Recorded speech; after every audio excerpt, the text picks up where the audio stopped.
So this is the last panel, the last but not least among a very exciting array of distinguished lectures and panels. And here for today, the major question is the future of democratic federalism. We have three speakers. Susanna Cafaro, who's EU law professor at the Università del Salento, who's going to speak of Europe as a lab for supranational democracy. We then have John Davenport from Fordham University, who's going to be talking about themes from a League of Democracies, cosmopolitan consolidation arguments, and global public goods. And we have Hélène Landemore of Yale University, who's going to be talking about open democracy and beyond borders. And I think this will be a very exciting and very important panel, because this is about how to think beyond the nation state. We've been talking a lot about that, although also connecting to issues of global governance and global public goods and all of that. But now I think we're focusing in on how actually do we think about, or can we see, basically democracy beyond the nation state, whether it's in terms of supranational governance like the EU, democracy beyond borders, whatever that means in terms of supranational government or not.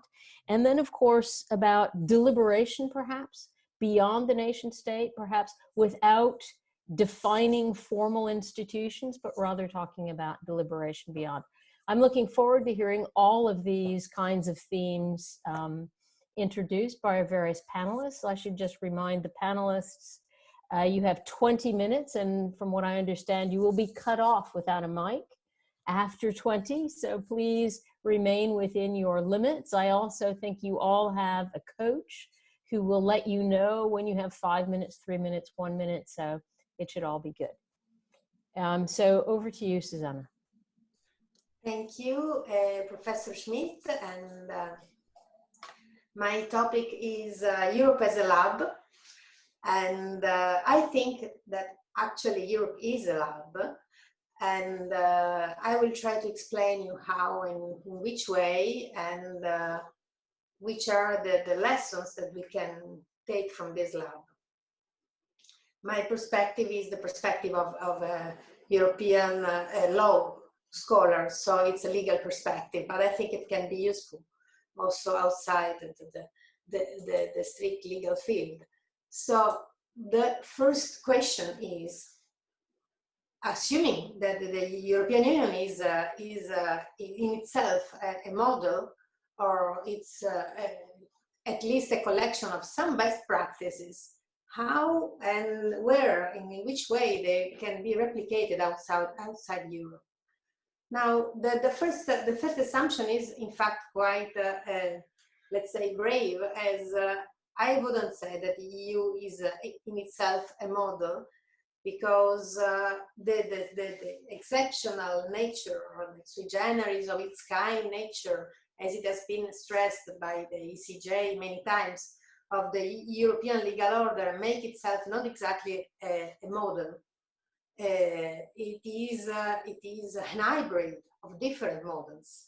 We have some intergovernmental chapters, we have very important supranational features, but they live together with other not so much supranational ones, and we have also important competencies left to member states, and this is one of the reasons for many crises in Europe, for many legitimacy crises in Europe, when these fields which are left in the hands of the states become the object of a continental crisis, and the Union is not equipped with tools to manage them. But still, we have in the EU treaties a number of, let's say, suggestions that could be used outside the European legal order, some suggestions, some inspiration that I listed in 5 points. The first one is we have quite strong core of values, which are listed and repeated again and again, and we can also find them in the motivation of all the binding acts, one or the other of these values. So it is very much anchored in its own values. The second feature is the direct relationship that it has established over time directly with citizens. So skipping that national level. And this results in its own increased legitimacy, accountability, and also credibility. Let's say also ability to have a will of its own in front of the member states, also in the dialectic relation with member states. The third element, which I think it's really relevant, is the role of the rule of law in the European system. The fourth is the structure, which is a structure a bit different from the national one, because it's also, this is an hybrid between international organizations model and state model, which results, and I will explain it a bit, in a sort of permanent negotiation among stakeholders, many different stakeholders. And then all this is also reflected in the global action, in the role of the Union in the global scene. As the treaty itself states, that it has to be guided by the principles which have inspired its own creation. So it is a natural champion for multilateralism, because there is a clear commitment to that in the treaties. So let's see these points, these 5 points. The values. The first value you find in the treaty, the defining value, let's say, is the peace. So all the accomplishments and all the aims, goals, tools find its primary reason in building peace. And so even if after 70 years, maybe the new generations have lost track of why, in the first place, the communities were created, still in the treaty you find in Article 2 that the first reason is peace. And this is important, I think. The other values that you find in several articles are these, are democracy, human dignity, freedom, equality, rule of law, respect of human rights. And what I think it's even the most important one, the pluralism and the commitment to keep diversity. So, which is also translated in the 24 official languages, for instance. And so this commitment to diversity is also the European motto, united in diversity. And you find this in the Article 2, which is the article of the values, in the Article 3, which is the article of the competencies, the list of the competencies, and again in Article 21, which is the first article in external relations, which have to be projected outside the Union. So this is the Treaty of European Union. Now, after the last reform, we have 2 treaties. Before it was just one huge monster treaty. Now we have a treaty on establishing the European Union, and the treaty on the functioning of the European Union. So the first one is more similar to a constitution, because it's really the core of the basic principles, the values, the list of the institutions, so the shape of government, and the external relations. And then the last articles are about accession and exit. So this is in a sense the constitution of the European Union. About values, I think it's very important for the discourse we have had in the last 2 days, that we have finally, after the last revision in 2009, we have 2 articles on democratic principles. And so this still pertains to the logic of stressing values. And we have an article on representative democracy, which is Article 10. The Union is founded on representative democracy. Citizens are represented at Union level in the European Parliament. Member states are represented in the European Council and in the Council of Ministers. So it's a twofold representativeness of citizens and of states. In this sense, it may be in a parallel with the federal structure, but yet states keep some significant sovereignty. So this is the hybrid I was speaking about. So it's a supranational in the representative democracy in the parliament. It's quasi-intergovernmental in the representatives of citizens in the council, but yet it's representativeness. as the logic behind it is that only democratic states can be members, and so governments represent citizens through national parliaments, so still represent citizens. But what is even more interesting is that we have an article on participatory democracy, and this is a new creation also of the last reform of 2009. And for instance, in many constitutions, in Italian constitution, we don't have an article on participatory democracy. So the institutions shall, by appropriate means, give citizens and representative association the opportunity to make known and publicly exchange their views. So consultations with citizens and with civil society. And this is this was already a typical feature in the European community, but now it is in the treaty. So it has gained a constitutional, let's say, relevance. There are also open consultations on draft legislation. And there is also the other novelty is that we have the Citizens Initiative for Legal Acts. So 1 million of citizens can suggest, can push the Commission to make a proposal. So this is the first point. We have here some things we can get. The idea of grounding a legal order on some shared values, I think, is an important thing. In the UN Charter, you have this, but this can be increased or this can be expanded in some way or in the practice. But still, I think it's the core for legitimacy. Then we have this direct relation with citizens. Of course, the turning point was the Maastricht Treaty, when the European citizenship was declared as entered in the treaties. And so we have this double citizenships, this two-level citizenship, Italian and European, French and European, German and European. And there are a number of rights which are connected directly with the European citizenship. So there are also some symbols which were implemented a long time, especially in the 80s, such as the anthem or the flag come directly from the 80s, or the celebration of Europe Day of May 9, when the Schuman Declaration was presented. So also having symbols is important to create some kind of belonging. And this is the list of rights. The first and fundamental one is the non-discrimination among citizens. And this comes back from the 57 treaty, as well as the free movement and residence. But there are many which were added in the 92, right? Like the one to vote and stand as a candidate, both in municipal elections where you live and to the European Parliament, which doesn't represent states, so you can vote wherever you live and be elected wherever you live. And so another interesting one is that the right to consular and diplomatic protection from the embassies of other member states when yours is not available.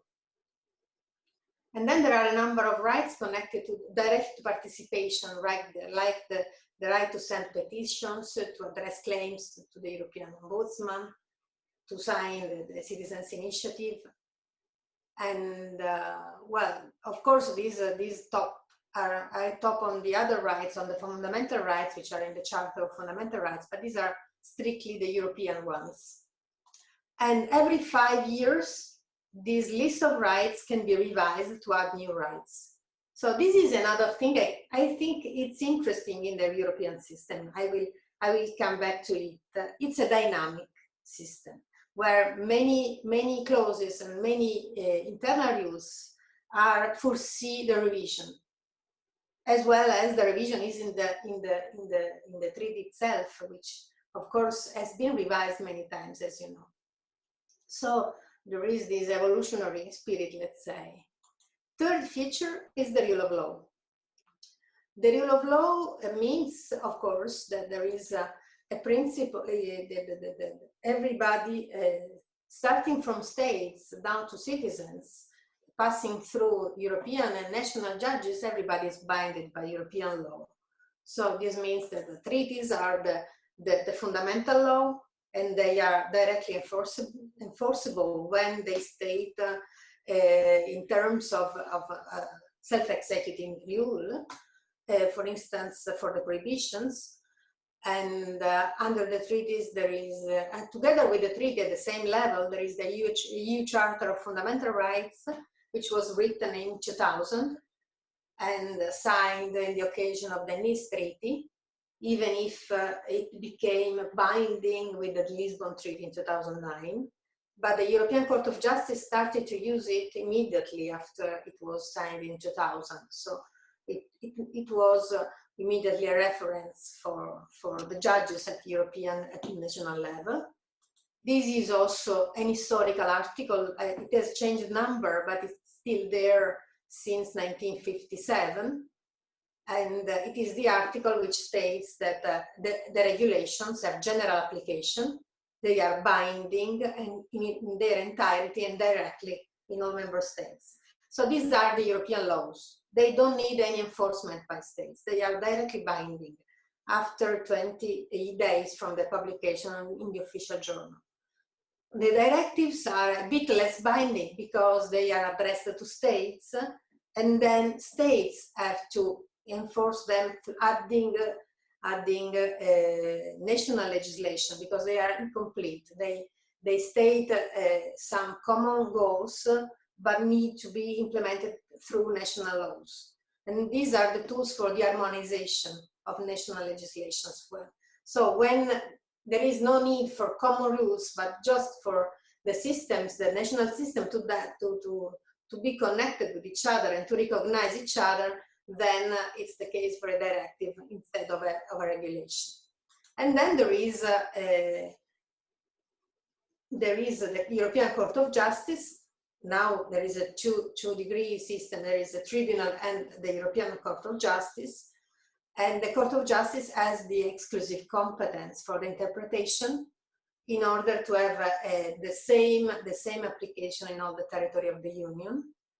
But the important thing to say is that the European law is guaranteed through national judges. So the Court of Justice is the Supreme Court of the system, but all the judges in national legal orders are the judges of the Union when they apply European law. So the claims of the citizens are addressed in front of national judges, and only if they need an interpretation, they can go through the European Court of Justice interpretation. So this is how the rule of law works, and it works. So even states can be sued in front of the European Court of Justice by the Commission if they don't comply with European law. So states are, under European law, states are not sovereign anymore. So sovereignty of states revival is still there only in the fields which are not covered by the competencies of the Union. What is interesting is that it's a system with the specific competencies, and every legal act has to be grounded on a competence which is stated in the treaty. So we say that every regulation has a legal base because the first thing it's mentioned in the act is the article of the treaty founding the competence. So as you see, all the system is very much grounded on positive law.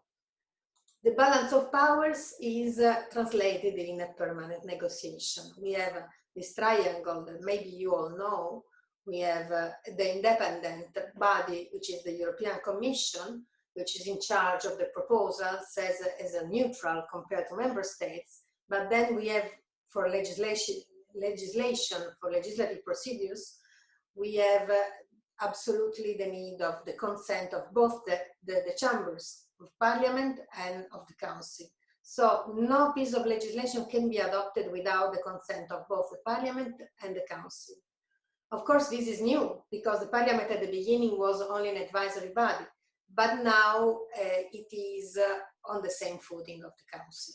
So the role of the Parliament has grown over time. And before arriving to the Parliament, even before everything, the Commission makes a proposal which is discussed by open consultation online, by interest groups and citizens. then we have parliaments and the council, then we have national and local authorities which are in charge of implementing, and in the end there is a control by Commission and Court of Justice, which are in charge of monitoring if the legislation is applied correctly. So I will go very fast on the last two slides because the time is running out, but in the end I think that maybe not the European model itself, but single pieces of European construction are quite interesting as examples of what can be done also in other regional organizations, in global organizations, because they show how over time it's possible to increase legitimacy and to increase accountability with revisions one after the other. So in the end, I think that the most interesting feature of the European Union is exactly this democratic experimentalism, this dynamic character, this nature of being a work in progress. Every crisis we have is the demonstration that there is some lack in the building, in the architecture. There is some lack in competencies. There is some tool which is missing. And so every crisis is a growth crisis. And this is just shown by the COVID crisis, as in the European Council in July, we had a real step forward, both in budget, in own resources, and also in green economy and digitalization, which are really significant compared to what we had before. So we are really moving towards not just a recovery, but a readdressing of European economy after this new approach which has just been launched. And this is the result of the last crisis, not just the COVID crisis, but the climate change, the financial crisis. So it's sometimes it's hard, but I think in the end the system proves itself to have a reason for being there, and pushing also the member states to evolve and rethink their own legislation. So thank you very much, Susanna. Yes, I guess we should clap for this. Thank you. Yes, thank you. So thank you very much for what is a quick study of the European Union and constitutional law and structure. And I'm pleased you mentioned crises at the end, because later I think there are a number of us who will press you about how this actually works in practice. It's a beautiful design, but the question would be how democratic, how participatory, and can it change in moments of crisis? But that will be after. I will be happy to be pressed. Excellent. Okay, and now over to John Davenport. Okay, thank you. Let me just share the screen here. Okay, excellent. Well, thank you so much again. This has really been a huge learning curve for me, because I came rather late in life to world federalism and related issues. I want to also just say right at the beginning a quick shout out for just how great Sam's book is. If you haven't seen this, Climate Change and the Future of Democracy, I'm overwhelmed by the richness of historical insight in this book, and clearly this goes for some of the other presenters earlier in this conference as well. So a lot of the history of the World Federalist Movement, in the 1940s, I knew only in sort of sketchy outline when writing this book, which was really prompted as a response to the Syrian civil war. And so this project was started in 2013. Maybe I'm going to skip to the end. I've got about 10 or 11 slides, and I probably won't be able to finish all of them. The first slide just has to do with a list of global problems, which could be extended quite a bit further. But maybe in the interest of time, I'll just jump right over the conceptual issues down to the proposal. Here we go. I have this kind of a scrolling document. And then I can back up. The project has basically two aspects in this book. One is analytic, which is really a contribution to scholarship on global federalism and global governance. And that concerns how to understand moral cosmopolitanism as part of a broader argument for a world federal system, and how to argue in general for higher levels of government, for consolidation of power, and how to distinguish different aspects or components of such a project. So I try to distinguish, I think more rigorously than is often done, between the bases for arguing for some consolidation of sovereignty at a higher or new level of government, and democratic conditions for legitimacy of such institutions, about which less is said in the book than I would wish. If I had room for another chapter, I would have talked about democratic rights in detail. But the other aspect of the proposal is a detailed political plan. And in this respect, I guess I'll pat myself in the back. It's not all just left for chapter 10. There's quite a bit of detail, sort of summary early on, and then in 2 chapters, a detailed plan in chapter 5, and then answers to objections. So I'll talk through this quickly. Part of the thought with this is that while any concrete proposal is bound to be highly imperfect, it's nevertheless good to see something more than just a kind of hand-waving set of suggestions. And we already have fairly detailed proposals on the table, a number of them, for UN reform. So maybe to gather together different strands and other proposals for something like a concert or a league of democracies into what I think is the most robust and defensible version was the goal here. And so for that reason, it's quite ambitious, and the discussion of how we could actually get to such approach to such an ideal is a slightly different topic that maybe we can discuss in discussion time. So, like some of the other World Federalist proposals, I think it's crucial that there be a direct relation between the governing council, and I propose a kind of 2-level of bicameral legislature.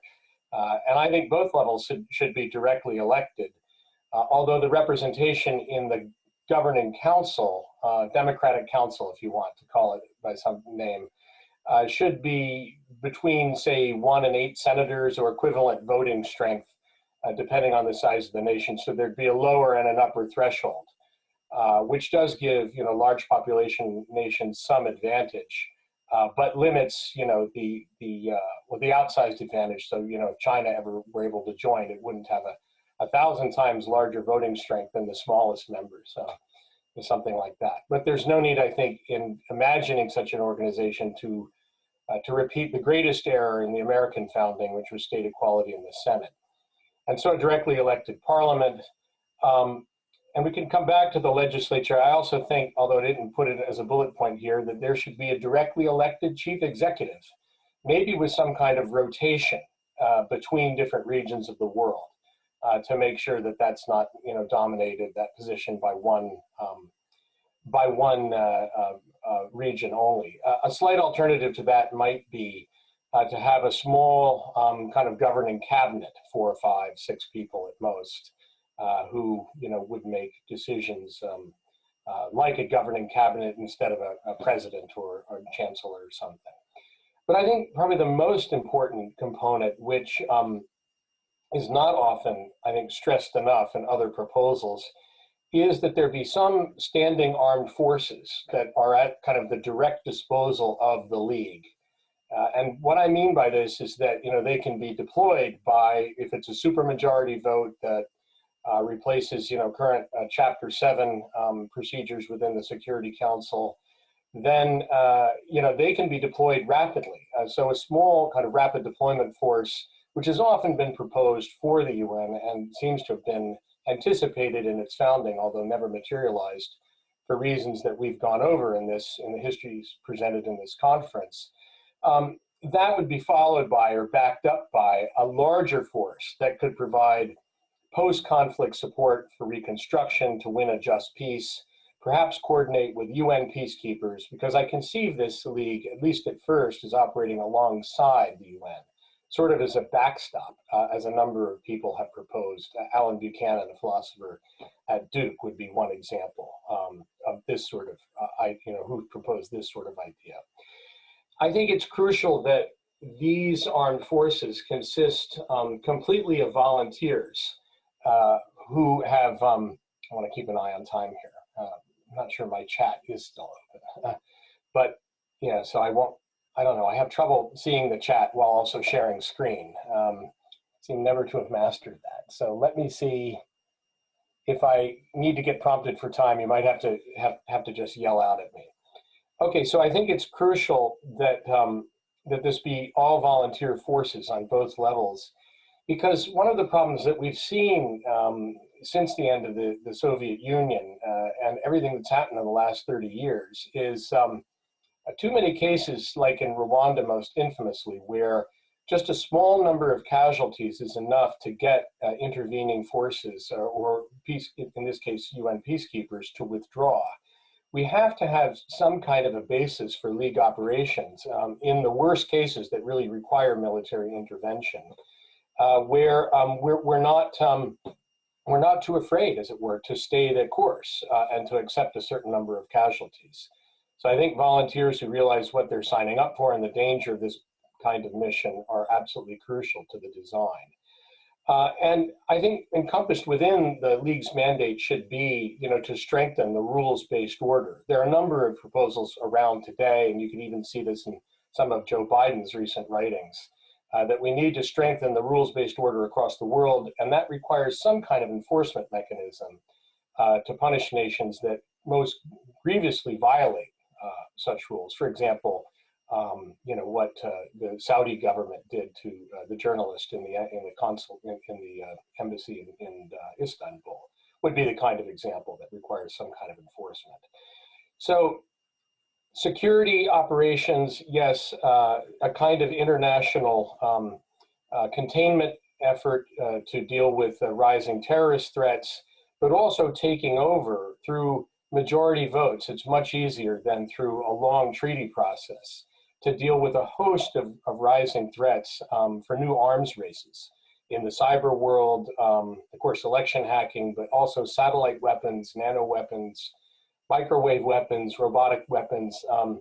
These things are of great concern to people working in the foreign policy sector, as I know from discussions with staffers in Congress, but they aren't on the front of a lot of people's minds. But the danger that they pose to waste, trillions and trillions more dollars and leave us no better off is very real.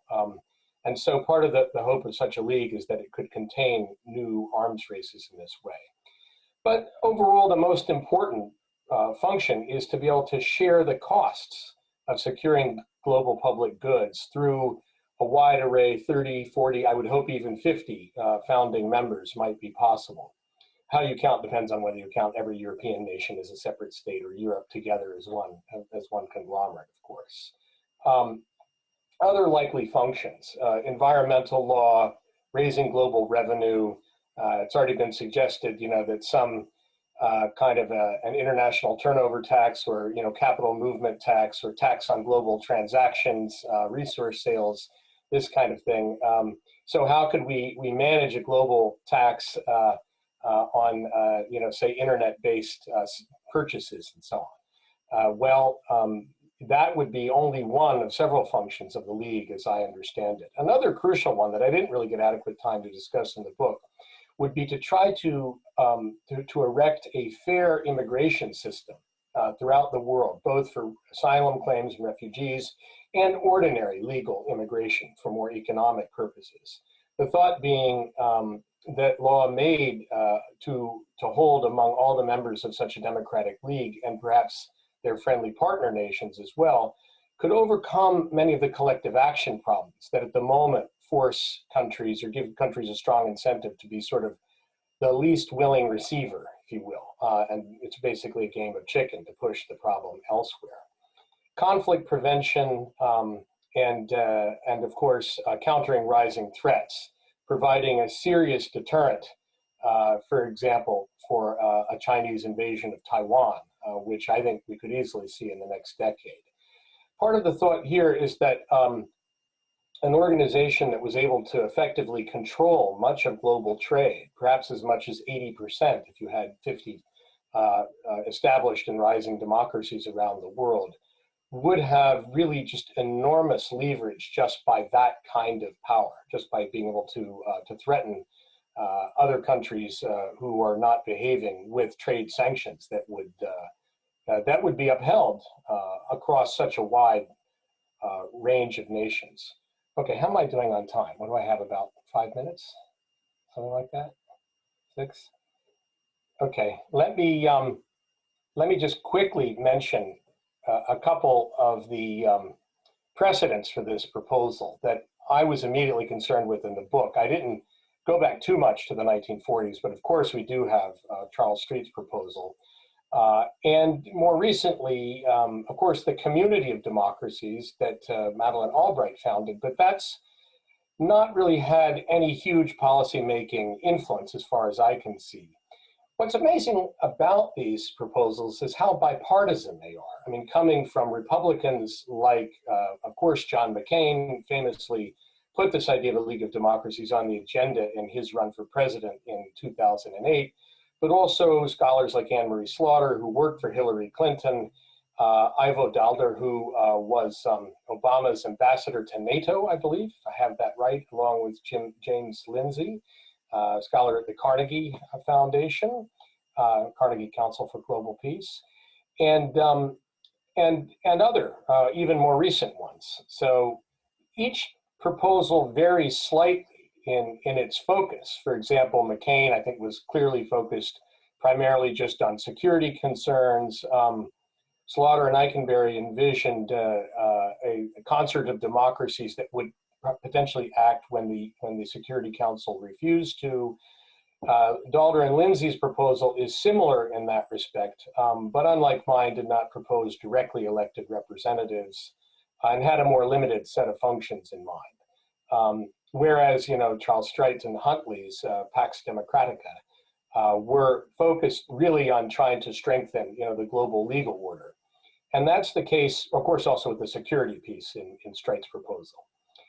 If you look at some other contemporary ones, and if you haven't seen this document, you might want to look at, it's called Present at the Recreation this is by Ash Jain and Matt Kronig over at the Atlantic Council. So it's not, the council's not, putting its own imprimatur on this, but it's their proposal. But it's nevertheless quite a robust one. I probably won't have time to summarize completely here, for revitalizing a world-based legal order.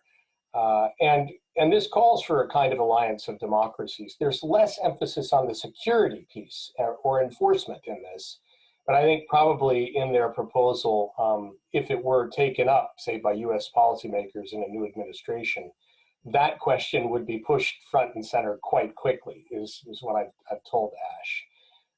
Especially then on like the defend component, if you wanted to look at this quickly. Penalties for violations of the rules-based system have to be met with some kind of systematic enforcement. I still think that this proposal also looks to the United States and a few European powers to take the lead in this effort. And I really want to distinguish my proposal from theirs in that respect. I envision the founding of a League of Democracies to be one that actively pursues and encourages equality among all of the founding members. And in principle, there's a universalist element to it in that it's open to any country that can meet the conditions of membership, the democratic requirements, which are fairly modest, but nevertheless would exclude a lot of regimes. So it's open to all of them, but it doesn't require or aim at becoming a world government, which has every nation as a member.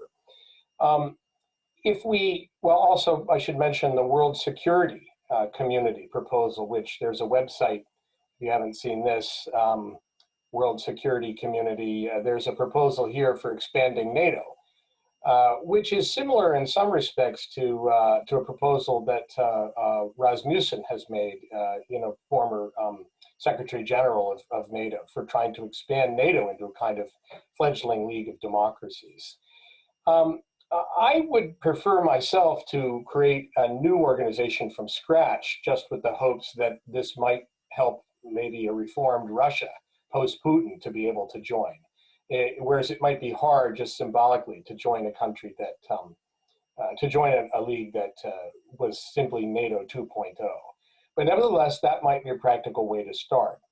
How do the proposals differ? Well, they all include, although a little bit less with Ash Jane's, a strong security role for a new alliance. There is a deep disagreement or fault line along the lines of what deference to give to the UN Security Council. The World Security Community proposal wants to abide strictly by, the authority, still in international law, of course, of the UN Security Council.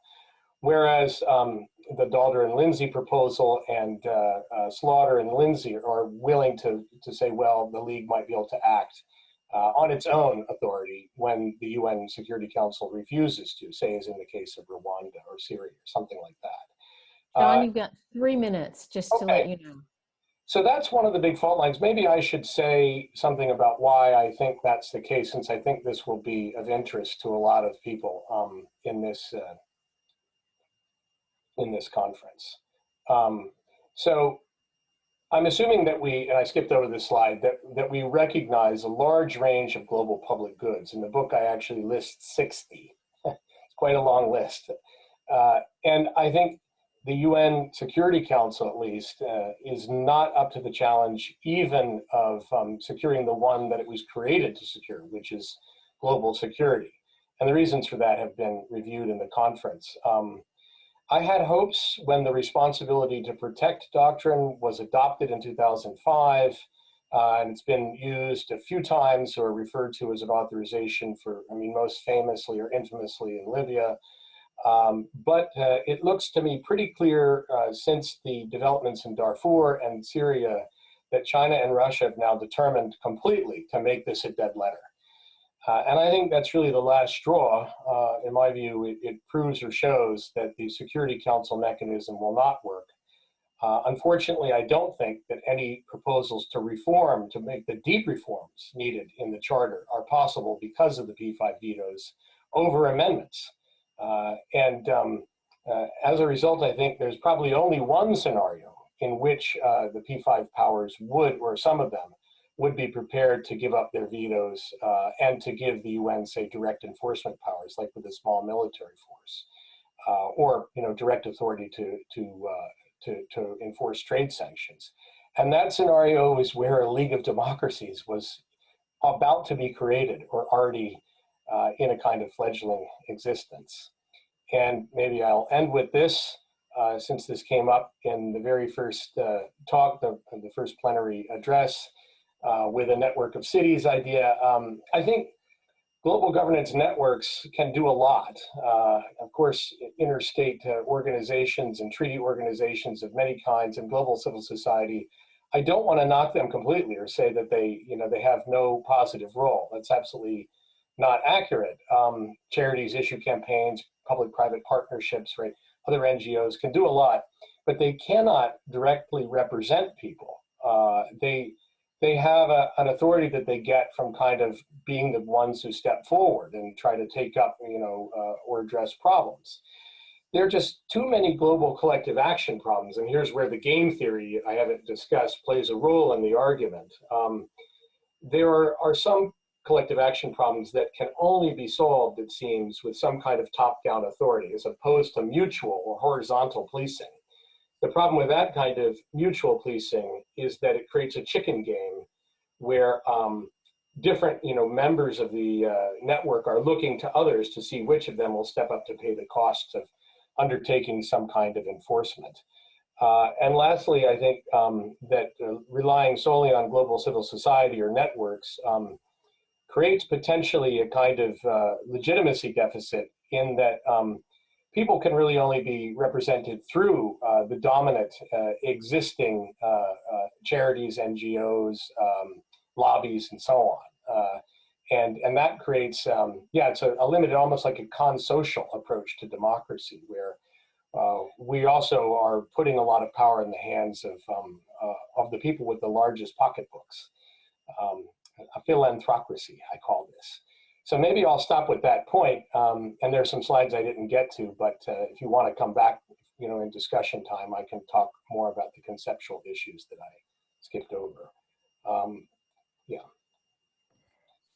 Okay, thank you, John. That was great. Let's give a round of applause for John. And so I guess in the conversation afterwards, I'm probably going to ask you what I asked Susanna, which is how practicable is this? Actually, we have the EU as an example that exists, and it might be also interesting to know to what extent that the EU can be a model for democracies. But there are many more questions there, and I've seen some already in the chat. So without further ado, we move on to Hélène. Hi everyone, thank you for having me. I'm gonna share my screen as everyone else did. There we go. So thank you so much for this opportunity to speak at the conference. I learned a lot from all the inspiring talks that preceded mine, and my talk is going to engage, like John Davenport's actually, in an exercise in normative imagination about the desirable institutional principles of an authentic democracy in the globalized 21st century. But unlike John Davenport's model, I'm going to question the very meaning of democracy used so far in this conference, in fact taken for granted, I think, namely a version of electoral representative government. That's because my inner conviction at this point is that the reason why our so-called democracies are in dire straits today is precisely because they are not sufficiently democratic, if democratic at all. And so as a provocation to conclude this conference, I guess, I would like to say that I'm not sure I would like democracies to survive in their current version, let alone be exported to non-democratic nations or blown up to the global level on the model of a global elected parliament, rather than be radically transformed from the inside out before we go any further. In other words, I want to encourage us to be careful about the model of democracy we choose as our normative ideal. Some of the crisis of our democracies is caused by external forces like globalization, technological change, etc., etc. But some of it is clearly self-inflicted, coming from a poor institutional design set in the 18th century and hardly improved upon since. Representative democracies need to become authentically inclusive and egalitarian regimes in which ordinary citizens can access the center of power and majorities are causally efficacious, at least some of the time.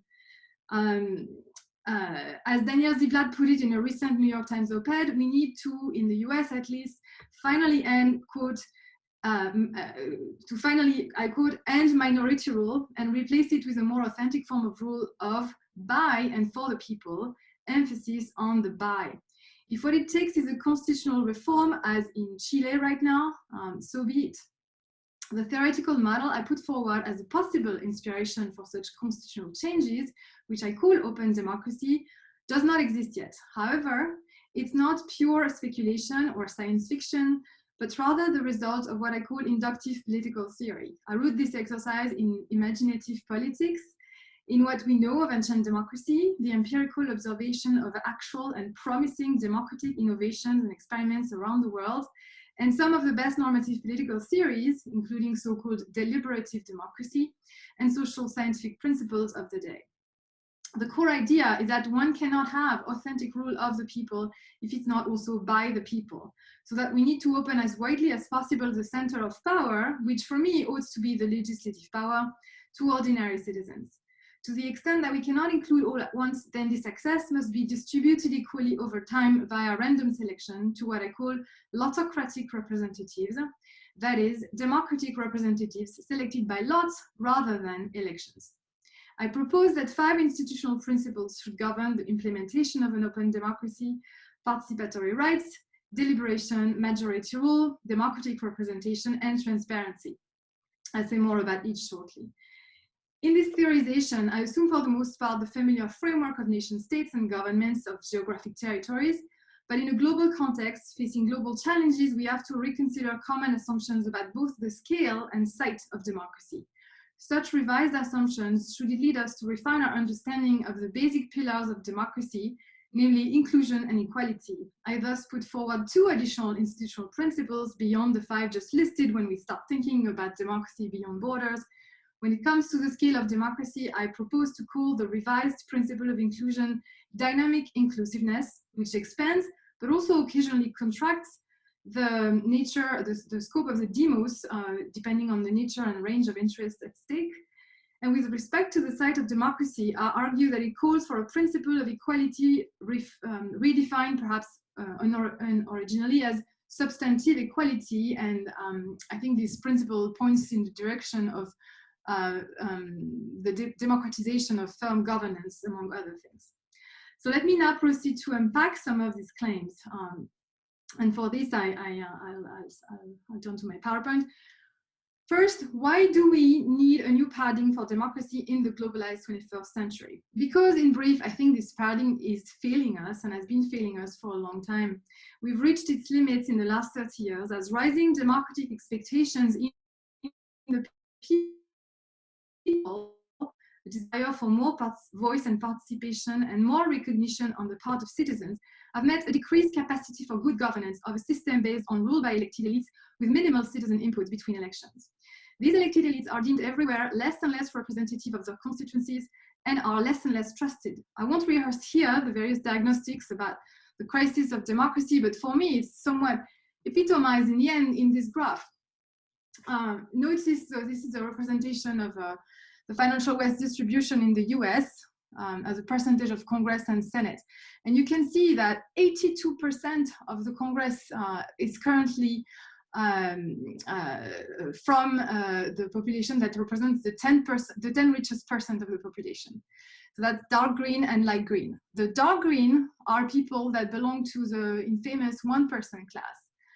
Of course, you might say, well, nothing prevents the richest among us from representing us accurately and from taking into account the interest of the 90% remaining, right? That's what we've been telling ourselves for centuries now. But I think that if we believe the studies of, for example, Martin Gilens and Benjamin Page in a landmark article in 2014 that it's called Testing Theories of Democracy or something like that in Perspective on Politics, they've shown that between 1980 and 2001, roughly, majorities' preferences have had zero correlation with public policies once one controls for the preference of the richest 10% of Americans. So there's a perfect match between rule by the 10% and rule for the 10%. So it's really hard in the US, at least, to make the claim that we live in something that is a democracy. I'm saying this is probably caricatural in the US because of the role money plays in politics, but similar trends of over-representation of the economic interests of the rich have been documented since then in 52 other so-called democracies. Unsurprisingly, protest movements are emerging everywhere, are building, with some observers, I'm not one of them, but I sometimes worry, predicting political revolutions within a decade.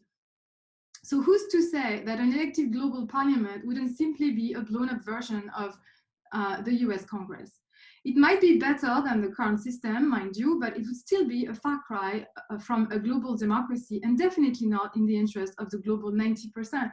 Not to mention the problem of women representation in a world that's mostly patriarchal, sexist, and not ready to send women to power at the global level. So what system would deal better with the current problems?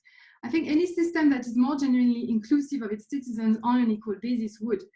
And it's not far-fetched to think, indeed, it was common sense for the Greeks that a regime cannot be durably for the people if it's not also by the people, barring, of course, the very restricted notion of the demos. So I call this system open democracy. It starts from the assumption that democracy is fundamentally about two core principles: inclusiveness of all the adult members of a given demos and equality of status, voice, and rights of these members of the demos. I argue in my book that to achieve something like this ideal, one needs to build a democratic system after 5 institutional principles, which may seem obvious, but are in fact rarely implemented as such in existing representative democracies. So I should say that I present this not as a blueprint, but as a lens. It's a normative lens through which we can judge the democratic deficit of current systems and perhaps envision, new institutions. But it's not as detailed a blueprint as what John Davenport, for example, just presented you with. So it's just the idea that it's ruled by the people, a rule in which everyone has an equal chance of accessing the center of power and specifically of playing the role of representative. So I'm not talking about direct democracy. In fact, my motto for this model is representing and being represented in turn. It's also not a mixed regime where powers balance each other out.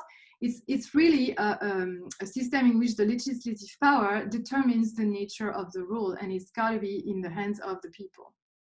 So let me go over these principles. I theorize them at the nation state level, but then I try to complicate them in an open world.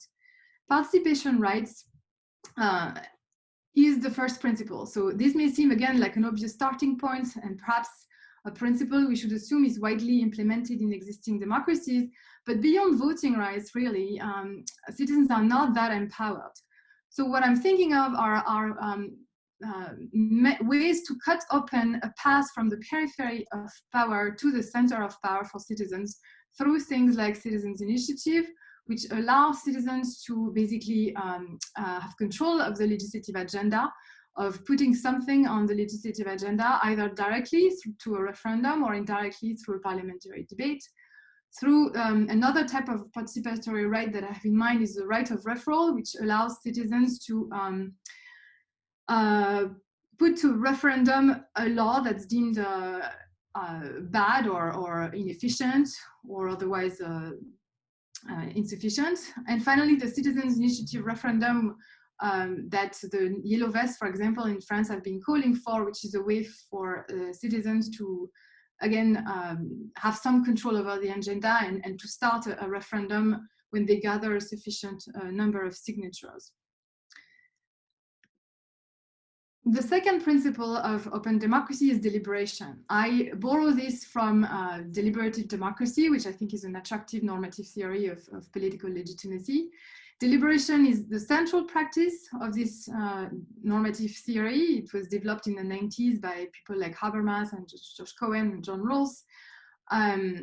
I don't think it's at the heart of our current systems. Our current systems are at best centering the notion of a debate that pits opposing views, but never really encourages us to get to an agreement or a consensus. And sometimes it's not even debate that's at the center of these practices. In Schumpeterian aggregative democracy, we are basically elevating essentially the principle of aggregating judgments or preferences. Deliberation is also a technology we have yet to fully master, and I don't think that the Greeks or representative democracies have fully achieved the best mastery of it, and so open democracy perhaps could do better, building on everything we've learned about it since then, so in the last 40 years. The third principle is the majoritarian principle. It follows deliberation because it allows us to conclude a debate when consensus doesn't naturally follow from deliberation. It's a principle rather than a specific rule, like majority rule, because it can be instantiated in various guises. For example, beyond simple majority rule, there's what thinkers like Balinsky and Larraki have articulated as majority judgment, which is the equivalent of a rating in cardinal terms of political candidates or proposals. The idea is that basically by default, when we need to come to a conclusion and settle a disagreement, we should settle it through minority rule, through majority rule, precisely. There may be counter argument, and we may want sometimes to promote supermajoritarian thresholds, but we have to be aware of the trade-offs. And I think the phobia of majority rule as a potential threat, a potential manifestation of the tyranny of the majority has done a lot of damage to American politics, for example, but it's not the only place where it has done a lot of damage. The fourth principle is democratic representation. It's the idea that representation should be a task that any one of us can perform with equal chances, not something that's happening with electoral representation, which is only available or achievable by people who have the right connections, right charisma, personality traits, or simply financial means. And here I'm thinking principally of autocratic representation, whereby any one of us has a strictly equal chance over time to stand for others and make decisions on behalf of the group. That was the model in ancient Greek, and it's quite unbeatable in terms of pure political equality. But I'm also thinking of things like social movements and open assemblies where people simply self-select into the process or the action, if you will. So that could be crowdsourcing movements, the crowdsourcing platforms, or participatory budgeting, or such things. These present problems, but they're also really interesting and democratic. And finally, there's liquid representation, which is a democratized version of electoral representation, because in it, we can delegate our vote or not. We can also choose to exercise it directly, but we can delegate our vote to anyone we like. We're not limited to a screened list of party candidates. So I just briefly give examples of what autocratic representation looks like. It's often in the form of mini publics or citizens' assemblies, deliberative polls, national forums, citizen juries, G1000. There are many examples of what I call autocratic representation at this point.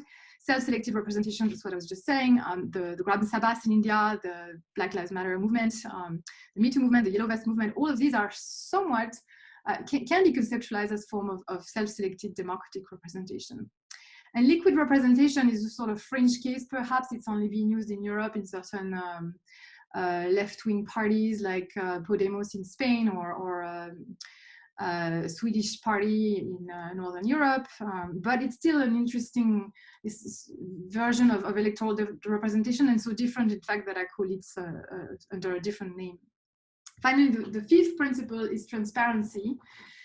Transparency is a condition for the other principles to resist closure at any point in time, particularly between the periodic renewal of randomly selected assemblies, or elected assemblies if we keep those. It's an accountability mechanism for the whole system of government, ensuring that political legislators and leaders remain aware of their responsibilities and duties by keeping them under the watch of their peers and fellow citizens. I could say a lot more, but I won't. The central institution of an open democracy for me is what I call the open mini public. So graphically, it's really this body, relatively large body of randomly selected citizens or autocratic representatives that is connected to the larger public through all kinds of methods, online or offline, and ensure that there's a diversity of points of view that get into the deliberation without depriving, however, this autocratic body of its sovereignty over the proposal. So if you think of this as a network of mini publics in a country, that gives you a sense of what I have in mind for an open democracy. Note that this is not meant to be. This is meant to be different from the Habermasian model, which is a two-track model of the public sphere, where you have at the center, closest to power, embodying power, elected officials and all other kind of agencies and courts, and around at the periphery, away from actual decision power, the ordinary people who have simply the power to delegate and their own power to elected officials. It's not even the somewhat improved version of that model that I observed in France during the Great National Debate, where President Macron tried to create, in my view, a third intermediary track between the track where officials make decisions and the sort of anarchical track where people talk in bars and cafes or at the dinner table or in taxi cabs. Or he tried to create a sort of a sphere where the anarchical debates could be somewhat structured so as to form a clearer agenda for the official center of decision-making power. And I think that's an improvement, but that doesn't solve the fundamental oligarchic bias of who's making the decision in a representative democracy. So now you might say, why are you so optimistic that something like an open democracy is remotely possible in today's world? Here I am relying on a few examples that I've studied quite closely of ordinary citizens who've actually demonstrated. And then we are just out of time, so can you just wrap up? Okay, I'll wrap up. So the Icelandic example, I've written about it. I'm hoping that you can check this out later elsewhere. The French Citizen Convention has proven that randomly selected citizens can write law-like proposals on complex issues. When it comes to open democracy beyond borders, very briefly, I think it's roughly a blown-up version of what I just described, but also something that invites us to revise two fundamental principles, moving from inclusiveness to dynamic inclusiveness, so towards a global open democracy, greater decentralization, but also stakeholder representation beyond one's own demos, as well as deterritorialization, so thinking of cloud nations that have their own set of interests. And when it comes to the site of democratic governance, I'm thinking that we should think of the economic conditions for viable democracies. And this requires, in my view, thinking about democratizing firm governance. So this would look like something like this in the global, at the global scale. How do we get from here to there? And this is my final slide. We first should not be afraid to think beyond the electoral patterns we are familiar with. So that's why I think it's good that I'm concluding this conference to open up a new avenue of research and thinking. We should also engage in more experimentation at the local, national, and global level, including with hybrid forms. I'm sure there's, we're going to evolve towards both autocratic and representative, or I'm not sure, but I wish we would evolve towards hybrid forms. And finally, when the time is ripe, constitutional reforms. Thank you very much. So everyone clap. Yes, thank you very much. Okay, so wonderful set of talks that actually talk to one another to some extent. So I'm going to raise, just to start our conversation, I'm going to raise a few questions and also go through some of the chat questions. This will give a chance, then after I go through that, I'll have each of you respond. And then I think we can open it up again for more general questions and actually have some of you speak if you'd like, or if you send it to me via chat, I can either call on you or raise your question. So just my own question to start for Susanna, and then I'll add some other people's. But you start out sort of the European Union as a lab. And so if it's a lab, it seems to me that you're presenting as if this were a fantastically successful experiment.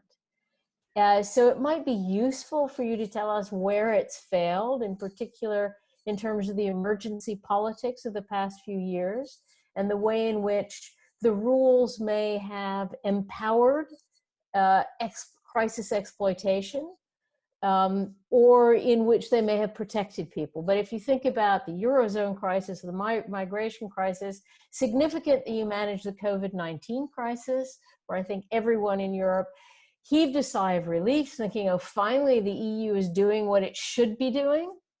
But what about all of the failures? Sort of not enough to give us I mean, it's wonderful that you gave us a sense of, in principle, what the constitutional architecture was, but the question would be beyond that, to what extent does this institutional architecture really work? And it's a question I'll come back to with the other presenters as well. But for specific questions for you from people in the in our audience, what can we learn from Europe about how to enforce values on backsliding member states? That's obviously very important. All very nice to say that the EU is founded on democratic values, but what happens if certain member states, and here we're thinking Hungary and other Central and European countries, backslide and do not continue with the values and follow the democratic principles of liberal democracy, and yet nothing's done about them, and perhaps very little can be done with them. Another question which is whether the EU system needs to be strengthened to enable it to enforce binding majority votes on the placement of refugees. How could the EU's concept of subsidiarity, e.g. a Council of Regions, be a model for global democratic organization? Okay, that takes us much farther beyond.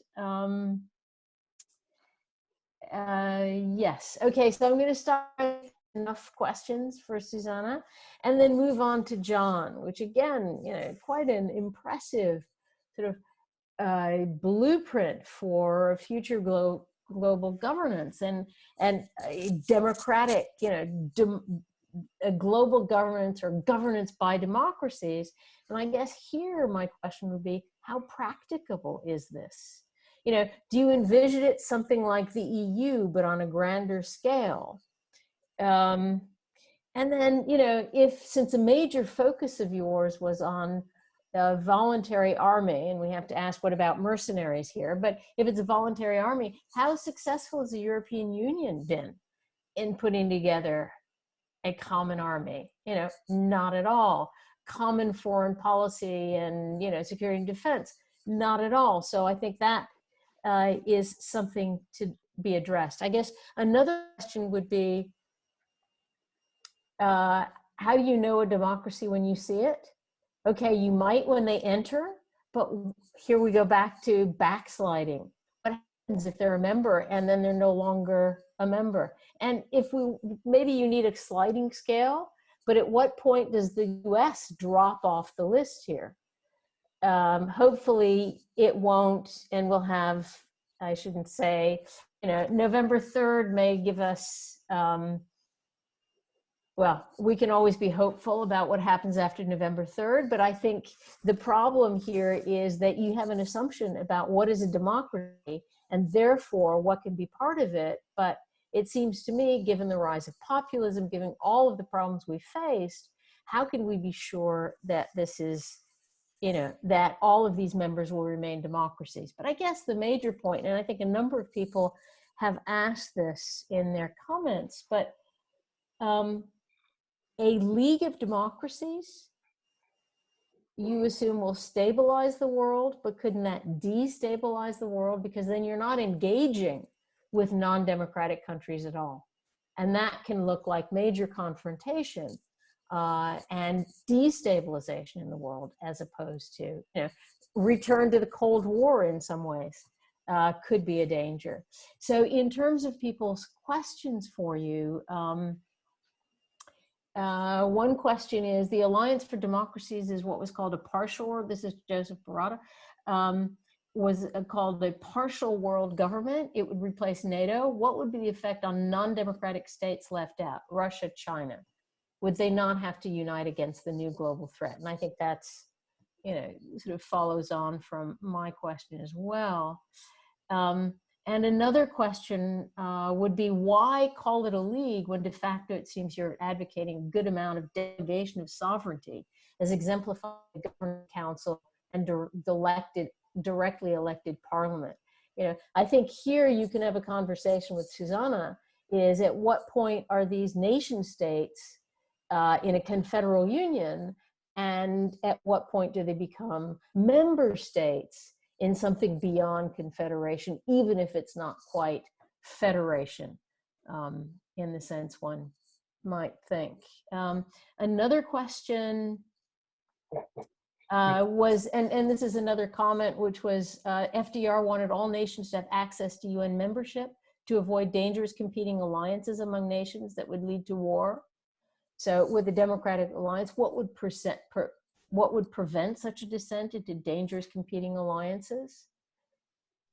Want me to take these now, or shall we wait? You have more questions to list, I think, for one. I think it's now. I just want to end with questions to Hélène.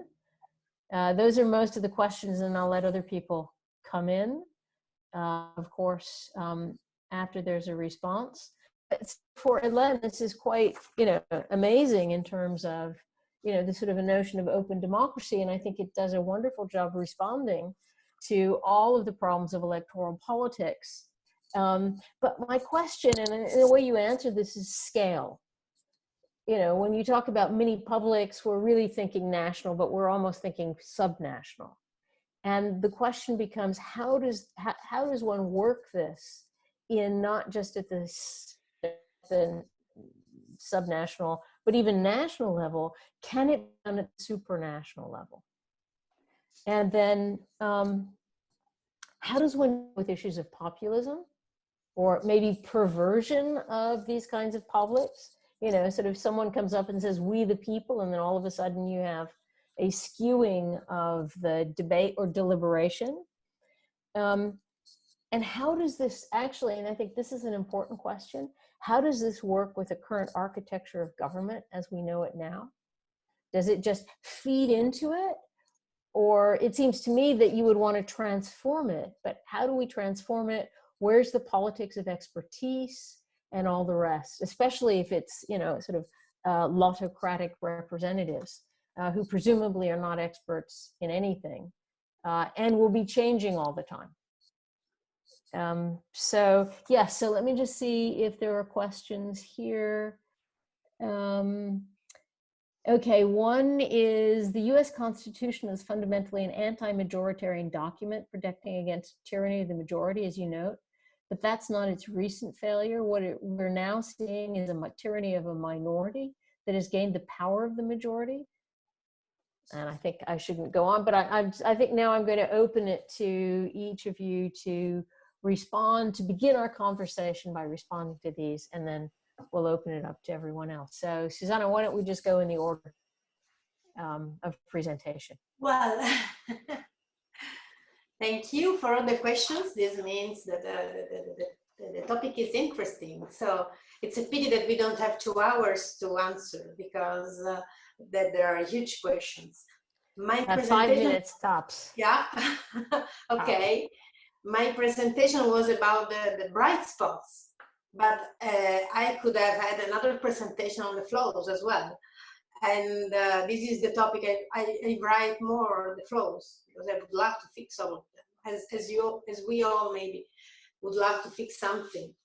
And yes, there are many crises that have been shaking the Union in the last 10 years. And since 2010, when we had this sovereign debt crisis, which was terrifying, especially in some countries. And this touches upon these not shared competencies, not shared powers with member states. While monetary union is a common policy and a very federal policy, because the European Central Bank is really a federal bank under many respects, the economic policy is national, and that's the big point. It was the subject of 2 of my books, so I can speak really a lot about that. The point is that the budget is national. The European budget is a tiny budget. It's just 1% of the European GDP, while nation states have huge budgets. The Italian budget is 50% of the Italian GDP, which is one of the big GDPs in Europe, just for instance. And so, of course, Europe cannot rescue any member states because it has no budget for that. So it's great in the regulatory competencies when it has only to make rules, because there is a wonderful mechanism for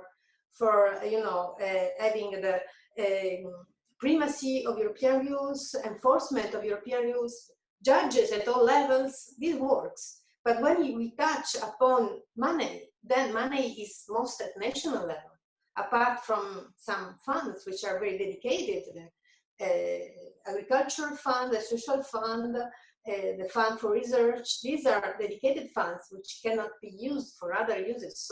So the sovereign debt crisis was terrifying, because they had to invent the tools after after the crisis started. And so I cannot speak longer about that, but I would love to. So second point, the same for refugees, because point is that the law on refugees, which is now the W regulation, states that the country of first entrance is in charge of managing them.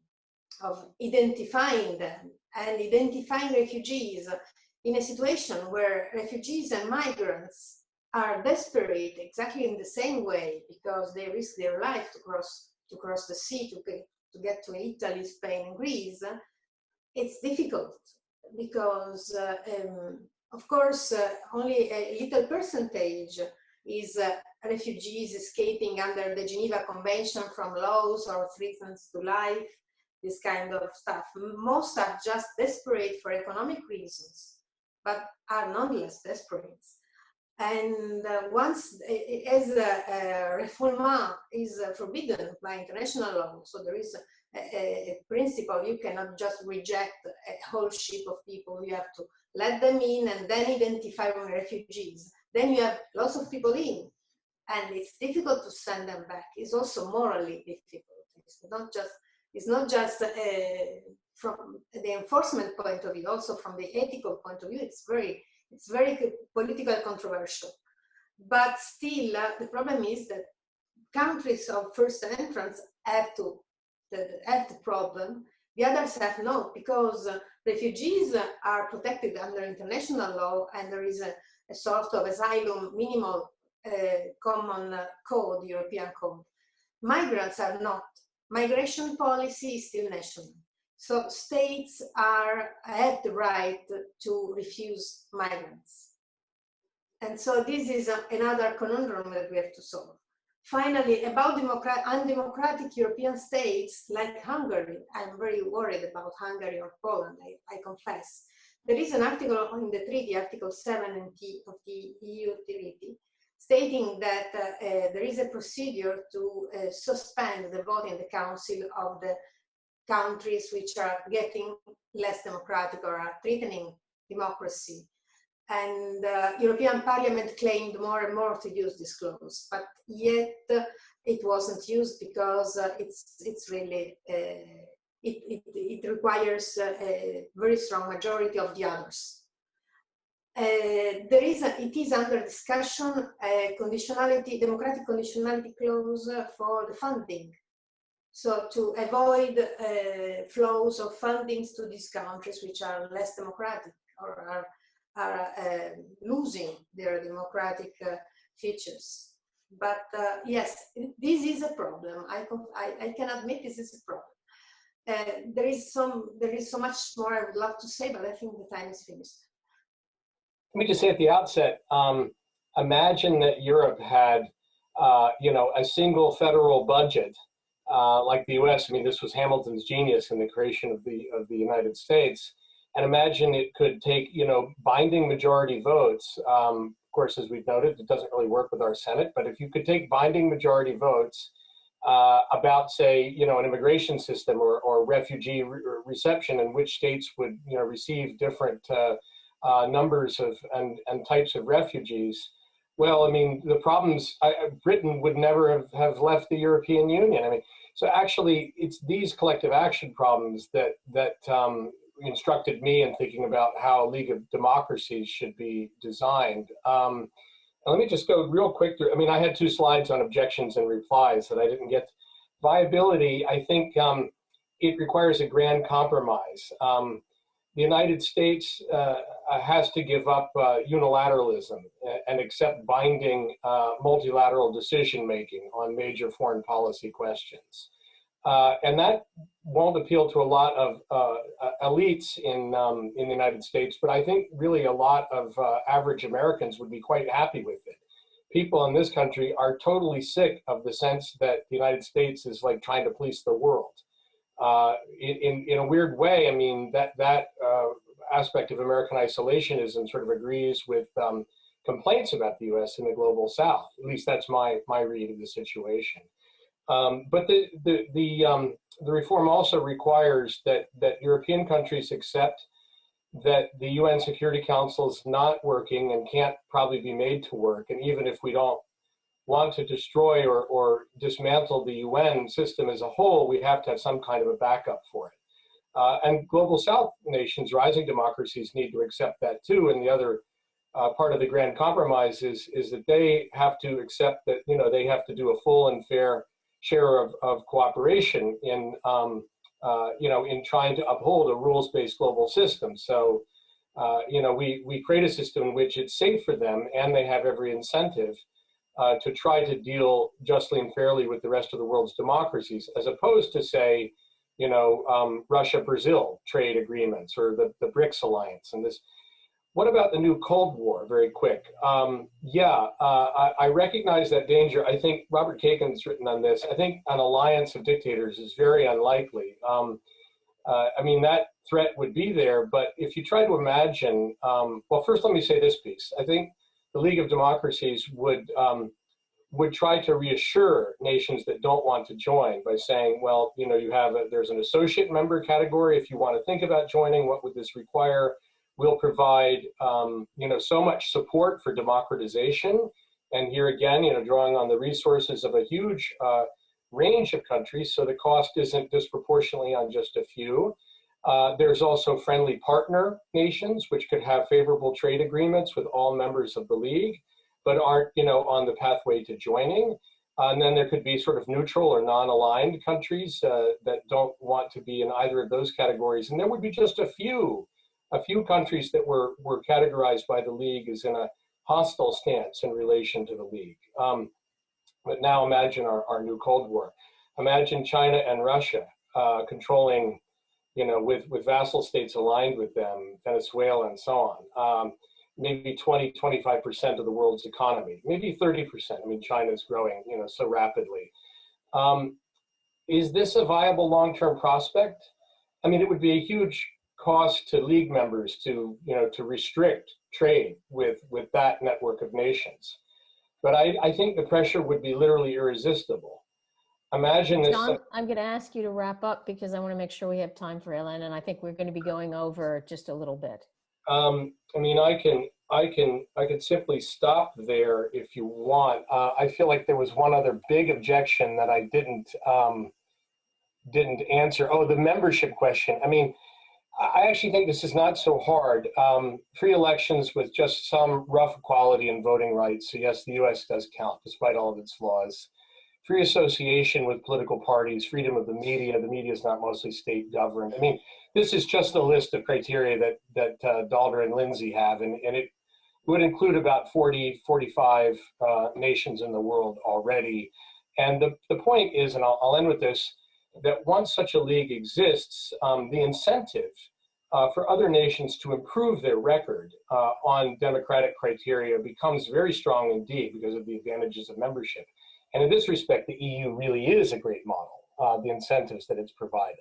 Does it need to kick Hungary out or maybe impose punitive measures on it? Probably yes. All right, thanks. Thanks. Hélène? Yes, so I'll be quick. So the question of scale, to me, that's a list of the problems. I mean, we know how to do it at the national level in France, for example. Mini publics are something that scale really neatly, and a big advantage of our elections is that it's not that costly.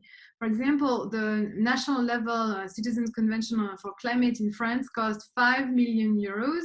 People scream, but actually it's not that much when you compare it to the cost of electing one guy to the position of president, which was around 200 million last time. In the French context, I'm not talking about the American context where it's in the billion range now.